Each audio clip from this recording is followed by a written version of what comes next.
Bismillahirrahmanirrahim. Assalamualaikum warahmatullahi wabarakatuh. Langkung ti payun hayu urang panjatkeun puji sinaran syukur kehadirat Allah Subhanahu wa taala.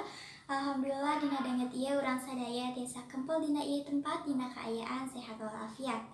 Shalawat nyuwun salam hayu urang sangakeun ka junjungan urang sadaya nyaeta Nabi Muhammad sallallahu alaihi wasallam, ka kaluargana, ka para sahabatna, ugi ka urang sadaya salaku umatna. Hadirin nu dipika hormat, zaman ayeuna nu namina kabutuhan lain saukur sandang, pangan, jeung papan, tapi pendidikan oge perlu ka urang sadaya. Kunaon pendidikan teh penting? Aya sababaraha hiji manfaat. Salah sahijina nyaeta mere pangaweruh. Pendidikan oge mere urang seueur bisa ngeunaan sagala rupa. Sanaos kitu, pendidikan di Indonesia masih keneh ngaprihatinkeun.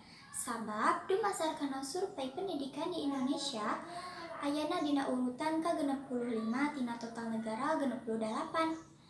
Padahal anggaran negara pikeun ningkatkeun pendidikan di Indonesia tos 20% tina 100%.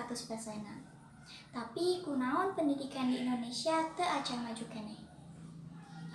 Pendidikan di Indonesia masih mentikeun nilai jeung ninggalkeun pamikiran anu kritis.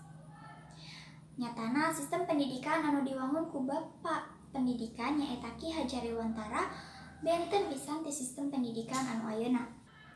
Pendidikan di Indonesia kedah ditingkatkeun.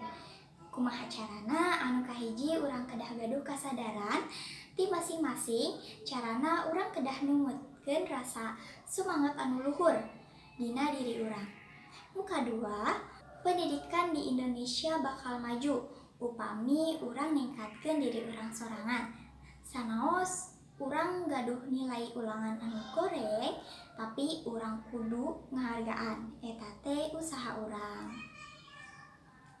Tungtungna anu dipriogikeun teh sanes nilai deui, tapi rasa penasaran deuk diajar, euceun, wani nanyakeun patarosan. Ku kituna pan urang jadi terang kunaon pendidikan di Indonesia kudu ditingkatkeun. Hadirin nu dipika hormat, kahirupan nyaeta perjuangan anu teu eureun-eureun. Urang ulah ngaraos sugema kanu namina kamenangan dina hiji poe. Sabab kamenangan di poe ayeuna can tantu jadi kamenangan di poe isukan. Sagala asalna tina doa jeung usaha. Rupina mung sakitu anu bisa kapihatur ku simkuring. Mugia biantara ti simkuring jadi manfaat kanggo sadayana. Amin ya rabbal alamin. Billahi taufiq wal hidayah. Wassalamualaikum warahmatullahi wabarakatuh.